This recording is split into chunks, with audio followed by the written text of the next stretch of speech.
Hello there, I'm Steve from Mac84 and welcome to another video. Today we're going to be talking about VCF East, which occurred earlier in October this year, 2021, in Wall, New Jersey. Now, since I live in New Jersey, this wasn't a far trip for me, and it's something I've been looking forward to for a long time. Even though I knew about similar computer conventions and exhibits and events like this, I was never at a proper VCF event. I went to the VCF swap meet, and then I went to VCF Midwest, actually a few weeks ago. But yeah, this was my first VCF East event, so it's sort of weird how I went a little backwards there. But this was a great event. It was something I was looking forward to for a long time, and as you can see, I picked up quite a lot of goodies and brought some cool stuff with me to show off. So I'm going to be showing you some photos and videos from the event and do a bit of a narration about what I saw, who I met, and a bunch of other cool stuff. There's also some great videos that a few of my friends did about VCF East. Mike of Mike's Mac Shack, if you're not subscribed to him, subscribe to him, released a video. I'll put a link in the video description, maybe a card up here or something like that. And my friend Sean of Action Retro also released a video about VCF East. Again, I'll put a link in the video description or a card somewhere in one of these corners. Now, you may be wondering why I'm not in front of the beautiful set that I had set up last time, and that's just because I'm moving furniture around and stuff like that, so I haven't had a chance to clear out that area, so we're just going to be using this side of the basement today. Now, this was my first experience actually attending an event as an exhibitor. So I had my exhibitor badge and everything, and set up a table with a bunch of cool stuff, and I was actually, kind of perplexed about what to bring to the event. Should I bring some stuff that has been on the channel a lot, or should I bring something that I haven't messed with at all that people wouldn't recognize? Should I bring my Apple TV prototype or something like that? And I thought, well, maybe I should bring something that people could interact with. So I settled on the Power Macintosh G3 Blue and White. That's the one with the Voodoo 5 card that I got from VCF Midwest. And then I decided to bring something a bit odd. This is my M-Power APS branded Macintosh clone, and that's the one I got from the dump site where I also found that G3 All-in-One, or the Molar Mac. And so I decided to bring that because I thought that would be neat to show off because not a lot of people have seen that thing. I also decided to bring along my digital camera. This is an Apple QuickTake 200. And a thermal imaging printer. This is a Sony video graphic printer. You may have seen a similar one on TechMoan's channel. That's where I got the idea for this from. And I thought, oh, I have a good idea. I'm going to use this QuickTake to take photos and use the composite connection from here and plug it into the printer and basically have a big convoluted Game Boy camera type situation where I could print out photos and stuff at the show. And that's what these are here. These are photos from the event. We have photos of Sean's G4 Cube playing Minecraft here, and along with a bunch of people who came to visit. So I'm going to be looking at some of those later. Also, a huge shout out goes to my friends Sean and Mike. I had a kind of hectic schedule during the show. I had a wedding to go to and everything, so they helped make sure my machines were okay and not falling over or anything like that while I wasn't at the booth. And my apologies if I missed anybody at the show while I was running around and doing crazy things. But anyway, here's some photos and videos from the show. I'm going to narrate some things over here. I did shoot some footage specifically for this video, so my apologies if you get a second intro or outro here. Hey, I'm Steve from Mac84. And I'm Mike from Mike's Mac Shack. And we're at VCF East, and here's going to be some video clips and whatever the heck. Sound good? Whatever.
All right, so let's talk about some of the things that I picked up, and a lot of that stuff is on the table here, not all of it though, and I'll show some photos of stuff that is not on this table.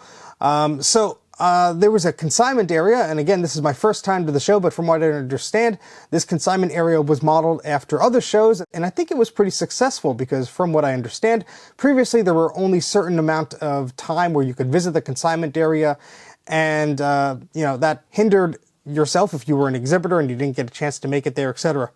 However, this time it was just a free-for-all. So, if you were there early, you got first pick, and if you weren't, well, things just sort of, went by and, the luck of the draw, I suppose. But I actually picked up quite a few cool things, and I had some generous donations from people who said, hey, do you want this, or I can't use this, or this is broken, or people I've talked to on social media or whatever, who I've been talking to for a while said, hey, I couldn't sell this, or hey, do you want to buy this off me, etc. So I got some really cool things. I'm going to be showing those towards the end of the video. But some of the cool things that I picked up on the table here, we have some Next documentation. Now, I don't have any Next computers, but there was a guy there who sold a Next Cube for $1,000. It was like a complete bundle, so I don't think that was a bad price at all for the type of stuff that guy was selling. He also had some Next slabs, and everyone was kicking themselves for not noticing them earlier. But I'll put some photos up on the screen of that. But yeah, we have some Next documentation here, and it's just really cool to have, pieces of documentation for this. I actually did purchase, these were freebies, I did purchase something from that individual. He had a Next laser printer, and apparently it's proprietary. You cannot really get it to work, or at least to my knowledge, nobody has figured out how to get it to work on a standard Mac or PC. But it was so cool looking. It was only $25. I asked him if he would take 20 for it. He agreed. And it's sitting in my garage until I figure out what to do with it. But maybe one day if I get a Next computer, I could use it with this printer. I think it's missing some of the paper trays and stuff, but it just looks so cool. So I just couldn't pass that up. Next, we have some keyboards. These were some of the first things that I picked up at the consignment area. We have a Blueberry keyboard that is missing some keys, but it's okay. It was only $1. And for that, I actually have one that's missing some keys, so I could use this as a donor. So why the heck not? And then I have this keyboard here. This is a Kensington, and it's a very cheap Mac keyboard. It was $10. That's probably a little more than this thing is worth. But I didn't have a keyboard in a box. You may be familiar with the mouse in a box, which is on screen now, but this is a keyboard in a box. This is what Kensington sold, I guess, as replacements or just alternatives to Apple's input devices. And the keys are very mushy. It just feels like one of those Mac Alley clone keyboards. The startup key is recessed. It's kind of weird, but I kind of like it. And I figured, you know what, for $10, it's not the end of the world. And it's, I don't know, it's weird. I didn't have one, so I figured I'll add it to my collection. Now these I picked up a few of at the show. They were in the box. One of them is actually sealed. This is an Apple video system, and what this basically is a set of input video and audio ports that you could add to select Macintosh computers. We have a Performa here, and basically you could take images from your camcorder or your Laserdisc or your VCR or whatever, and the whole idea is to cut and paste video stills into your documents, whether it be a word processing document or an email or whatever. Now, besides stills, you can actually capture video clips with this, similar to some of the Power Macs that had the built-in AV capabilities. So it's pretty neat. This is fairly complete from the looks of it. You have all the documentation here. There's a user guide, there's a Avid Video Shop 3.0 CD-ROM, which seemed to come with every single one of these. There were a few on the table. I actually saw one of these because somebody was walking around with one. I said, oh my goodness, I missed out. These are pretty neat, even if it's just the box and stuff. I mean, I have one or two of the cards, but it's cool to have the box.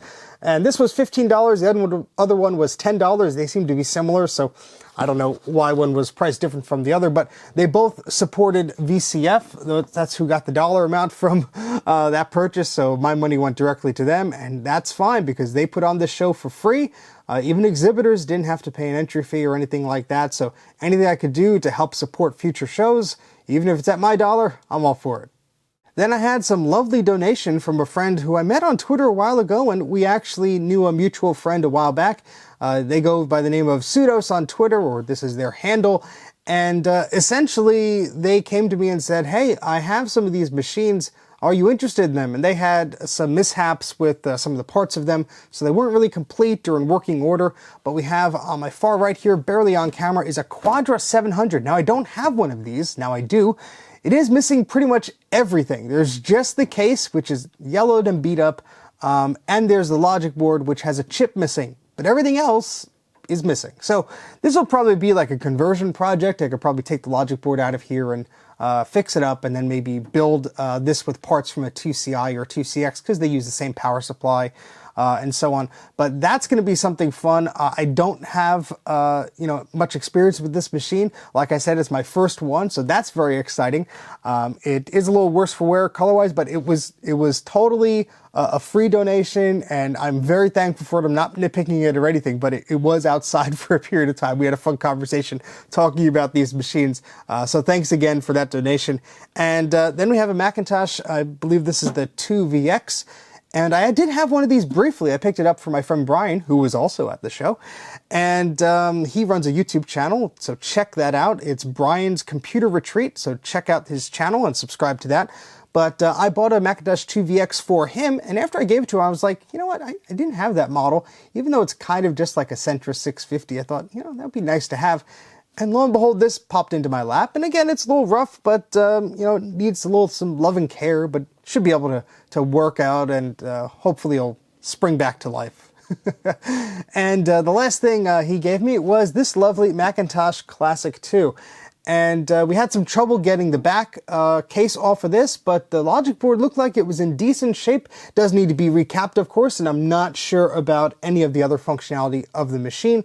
But if it's just a spare logic board or spare parts, hey, I'm all for that. And it doesn't seem to have any chipping of the plastic where the reset and interrupt buttons are on the side. A lot of the times you'll see those just broken off of the machine, and those seem to be present right there. So that's a nice little surprise, and I'm very, very thankful for the donation. It was something that I did not expect, but always welcome. Also, my good friend Dan donated a Power Macintosh 8100 to me. Now, I do have one. It's actually right behind my head there. But this one needed some work, and it was something that I was interested in fixing up. And I said, yeah, you know what? That'll be something cool to pick up. Thank you very much. And I ended up purchasing a Power Macintosh G3 tower from him as well. So it was sort of a donation / purchase type ordeal. And that was great. I was super excited to meet Dan in person. I was on his podcast a while ago, and it's just one of those things where it's nice to put a face to the name. And it was great meeting him. We hung out at the booth, and he was excited to see a lot of the retro stuff we had there. And what was cool about the Power Macintosh 8100 is I thought it was just going to be the tower. But no, he had it in the box. That's right, the original box. It even had the accessory box, even though there was some stuff, not there, obviously, because, he took the goodies he wanted, and he should, because it was his. But he used some of the parts of the machine that he needed for his projects, and, the tower has some issues. The power supply needs some fixing, it seems. But just to have the box is something really cool. I don't have a lot of boxes for anything beyond 68K machines. So it was really nice to see this example of what these Power Macs look like when, you would bring it home or you were at the store or something like that. So again, thank you, Dan, for the hookup, and I will let you know when I play around with those machines. Speaking of people you haven't met in person before, I met Tom of Blue Scuzzy fame. That's right, Tom came up to me and he gave me some goodies. So he gave me these cases for the Blue Scuzzy. He gave me a blue one and a green one. I was envious of someone else getting a green one, and he was very kind enough to include one. So thank you very much, Tom, for that donation. And he also gave me this thing, which is really cool. This is an Over Easy 2 adapter. And let me take this out of the plastic here.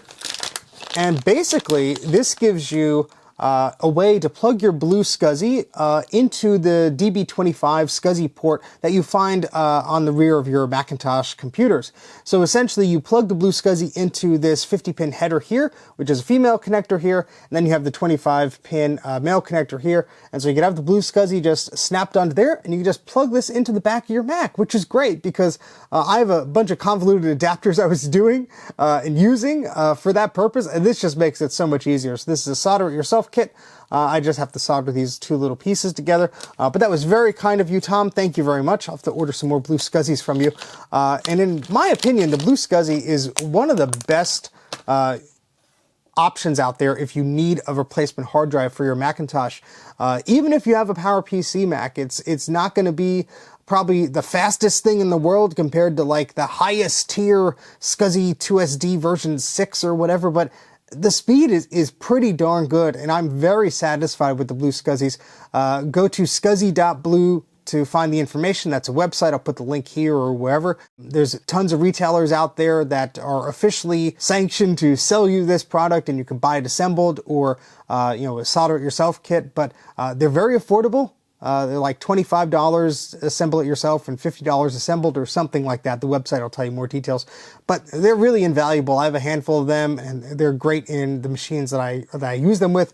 And I also use them, and this will make that easier for me to use them in this way, as sort of portable hard disks, because, you just plug it in, then take the SD card out, dump the data onto your Mac. But the true thing that I think makes the Blue SCSI stand out is that you do not need a vintage Macintosh to set it up. And a lot of the SCSI 2SD adapters out there, you have to format it like an old SCSI disk, and to do that you need an OS that works, and to do that you need special formatting software or hacking things. And yeah, this is very easy. You format an SD card, you download a pre-configured image or a blank image, and you're good to go. And it's as simple as that. So check out the Blue SCSI if you haven't done so already.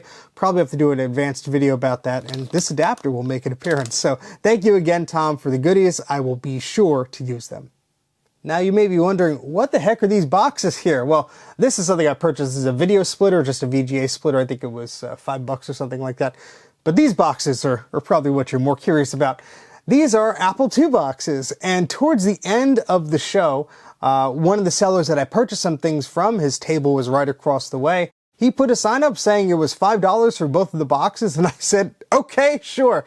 So this is a box for an Apple IIc monitor. Now I'm actually getting one of these monitors from Greg Thompson of MacYak, which does have the box, but it's nice to have the box for one. If I ever get another one or something like that, it's just so cool. So I'm going to put that over to the side for a second here while I fish out the other box. And this is a box that I did not ever expect to see. This is an Apple IIc box, and this is really neat because of the design of it. I mean, it's just very unique in the way that they marketed and packaged this thing. It's a very compact box too, even though it's for the computer. It has a lot of the styrofoam in there and everything like that, so I'm just gonna put this here for now. But I think it was a really cool pickup. Obviously, what, $2.50 per box? I mean, yeah, that's a good pickup in my eyes. I mean, a lot of people hoard boxes and collect them and stuff like that. And to a degree, I enjoy keeping the boxes for products that have a special meaning to me. Or if they come to me affordably, I'm not going to spend a silly amount of money on boxes. I mean, you look at eBay sometimes and you're looking for a particular vintage Mac or computer or PC or video game product, and you think you found it, and it's not at too expensive of a price, and then you realize it says box only, and they still want like $50 or $100 for the box. I think that's a bit silly. You're just printing pieces of cardboard, but they are pretty, and so I do understand the appeal of that. But that's the story behind those two boxes, and I was happy to pick those up. And then we have this. This is a Bernoulli Box 2, and this is by iOmega, which eventually made the zip disk and stuff like that. Well, this is one of their first products, not exactly this form factor, but their Bernoulli type drives.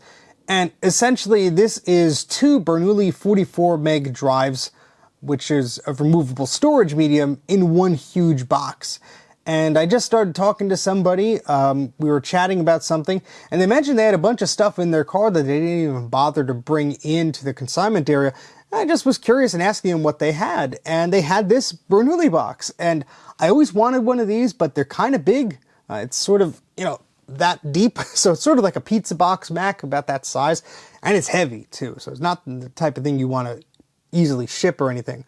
But this has two drives, whereas, the normal Bernoulli box type systems just had one, but this has two, and so it has a specialized port on the back. And a friend of mine, Ian, who I always seem to be running into, he's been at the Trenton Computer Festivals, he was at the VCF Midwest event, he was at the e-waste place in Brooklyn that closed down, and we seem to have a lot of similar interests. He has always been looking for one of these things. So I probably won't be hanging on to it. Maybe I'll trade him for a standard SCSI one, because this has a special interface on the back that goes to a controller card because it's two drives. But I'm very curious the interface inside. It's probably SCSI or something standard. So I'll probably take this out, play around with it, but I don't have any discs for it. So maybe I'll work out a trade for him for a normal drive and a disc or two just to play around with it. But it's just something cool that I thought I'd never find out in the wild, and it just happened to come into my life, so sure, why not? And lastly, we have this. This is a PowerBook 3400 floppy drive. I believe it does work with other PowerBooks, but I have a PowerBook 3400, does not have a floppy drive. So hopefully this will work without a problem. Looking at the design of this thing, it really does look like the one that I have for another PowerBook. So, you know, it was a little expensive. It was $40, but you know, if it does work, that'll be great. And I'll share it with my friend Mike because he has a 3400 as well that does not have a floppy disk drive. So he finds it a little bit difficult to transfer files to it. So hopefully this will get a lot of use. So that's what's here on the table, and here's some other photos and video clips that I'll narrate about some other things I saw at the show. This guy came to the table and put a bunch of stuff on it, and as soon as he did, people were swarming over him. He had an iMac, a Mac Classic, he had this Indigo 2 workstation, and he had this Macintosh 8600 tower. Now I don't have one of these, so I was interested in it, but by the time I was thinking, oh wait, maybe I want that, people were already opening it up and inspecting it. Thankfully, when I asked, hey, are any of you interested in buying this? They said no, and the guy was only asking $50 for it, so I said, you know what? Sold. The problem was the guy wasn't finished filling out his consignment sheet, so I was standing around here with the Macintosh while I was waiting for him to finish that so I could actually purchase it. And while I was doing that, I saw this Duo disc for the Apple II sitting on another table, so a friend of mine was able to hold on to the 8600 while I went to grab that and added it to my pile. Then I found this Paperport scanner. This is a scanner that's designed for documents that are either curled or long or anything like that. And I've actually seen a few of these on eBay, and I was kind of interested in picking one up, but of course shipping made this sort of not worth it. However, there was one in person, so I decided to pick it up. It also came with this interesting SCSI to serial adapter, which was optional, so I'll be very interested to see how that works. Then there was this Sony TiVo unit, and it was $40, although I think that's a bit of a stretch because these still do require a contract with TiVo. You have to pay a subscription fee unless this model was a lifetime model where somebody paid outright. So although it's cool, I already had one, so wasn't looking to pick that up, but it was nice to see it in the box. Then there was this poor compact portable. It had seen better days. The screen was totally trashed. They were asking $75 for it. I don't know if it ended up selling, but it was a little hard to look at that. Then there was this game for the Apple II. I thought it was neat. I didn't pick it up, but I took a picture of it. Then there was this Macintosh Plus. The seller wanted $75 for it. Somebody was looking to buy it, but was hesitant because they didn't have the keyboard. I told them you could actually make an adapter to make it work with PS2 keyboards, and they bought it. So I'm happy that they were able to pick up this Mac. Things got rearranged at the end of the show. Here's that TiVo again with some of these Apple boxes which just have memory in them. Then this was a table full of floppy drives for the Apple II. I actually picked up a few of those drives, and that 2GS and that Atari actually sold pretty quickly. There was also this IBM PC Junior for sale, which is interesting because you don't see those too often. And there were these Apple remotes for sale. I actually picked up a few of them. They'll work with your early Intel or G5 iMacs or even some of the Apple TV models. Then there was this free stuff table, and I don't know how I didn't notice this earlier, but somebody pointed it out to me and I said, oh my goodness, and there were Apple Service parts just on this table, and they were actually for printers, but one of them was for an image writer and a few were for laser writers. So I said, you know what, I'm going to take these home, and I did, and I'm very glad that I spotted these boxes. But of course, a geeky computer show wouldn't be complete without my trusty Image Writer 2. Yes, I brought it with me and I actually printed out a sign for my Power Macintosh clone. And it was a perfect excuse to use the Image Writer carrying case that my friend James persuaded me to buy. Here's another shot of our booth on Sunday after Mike packed up his iMac G5 prototype. So I have the clone there on the left, the G3 blue and white in the middle, and then there's some space for Sean's G4 Cube at the end. And then we move over to Sean's table. He had his Performa 575 all-in-one. He also had the cursed Macintosh in its brand new clear MacFX case. And then here is his sad upside-down power computing Macintosh clone, which was running into a bit of an issue. And we'll talk a little bit more about that in a moment.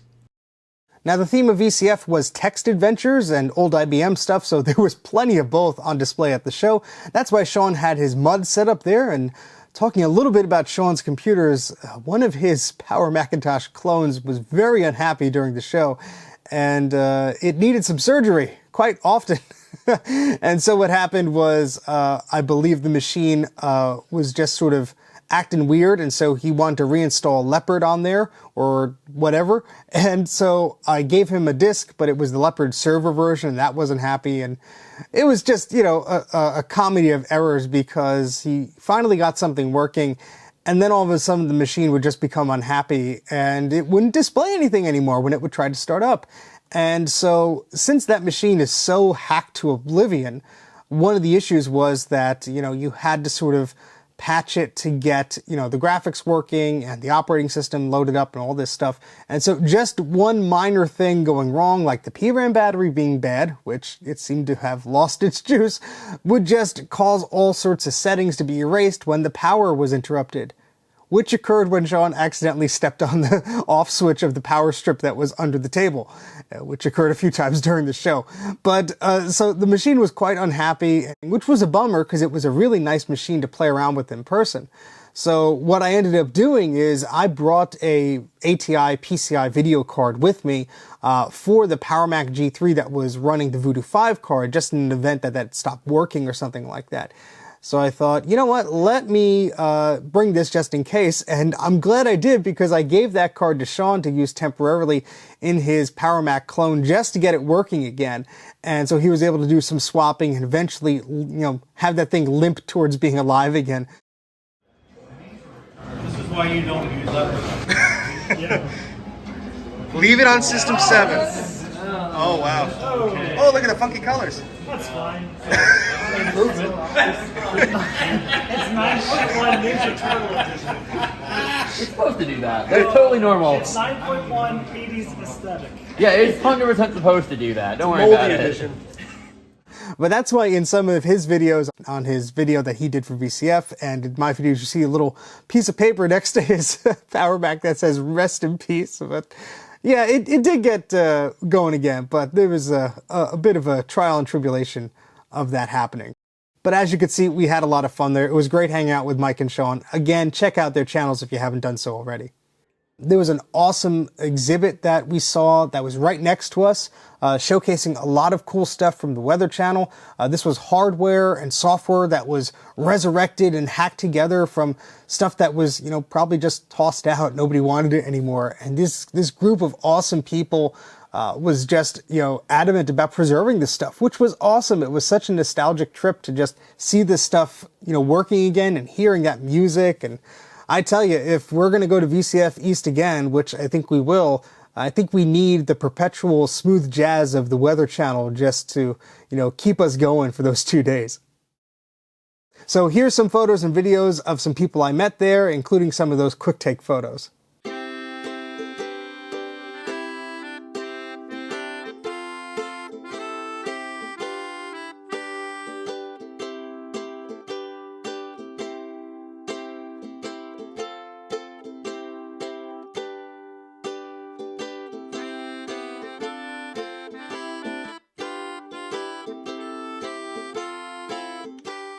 But in keeping with the theme of text adventures, there were a lot of Apple machines and PCs and what have you set up running text-based games, which was really cool to see. And of course, there was this room full of different machines, a lot of big IBM machines, which was really fun to see in person because these things were huge. And, you know, I'm more of an Apple and a Mac guy. I don't really know much about the IBM stuff. So it was really cool to see Mike's video where he does a complete walkthrough of the room. And he's like, oh yeah, this is that, this is that, this is that. It's like, oh, that's so cool. I mean, I was just blown away by some of the stuff. I mean, there was some Apple stuff in there too. There was a Macintosh XL or at least a 2. One of those machines was there. And it was running some soft PC emulation, which is kind of mean. But yeah, it was really neat seeing a lot of the machines that you may not see. Maybe they weren't popular or they weren't sold in the US. So it was really cool to see some Amiga stuff and some Acorn or Sinclair stuff, just like it was at VCF Midwest. That was fun to see. Look who I found. This guy too. I'm sleeping. Oh, thanks. We've had enough shenanigans for the event, so now we're all shenaniganed out. We're all shenanigans out. It's been a fun show. He broke it. He broke some things. I only broke one thing, and it was my own thing, so it's okay. It's But okay. he did fix one thing. He fixed the mud on the quadra somehow. He doesn't know how he did it, but he actually did it. Well, it's not- Because it hasn't crashed at all today. Yeah, it's not fixed, it just hasn't crashed yet. It will, given enough time. Well, I mean, what more could you ask for? Yeah. I think we've had a pretty successful VCF year. Indeed. Indeed we have. All right, well, take care, guys. So that was my experience at VCF East. I hope you could tell I had a blast. It was great meeting people, it was great picking up some goodies, and it was very nice to just have this stuff on display, and it was really thrilling to be to an event like this again. It was my first time as an exhibitor, so that was a lot of fun. I of course plan to go next year. They're having an event in April. Again, this is in Wall, New Jersey. You go to their website, vcfed.org, to find out more information.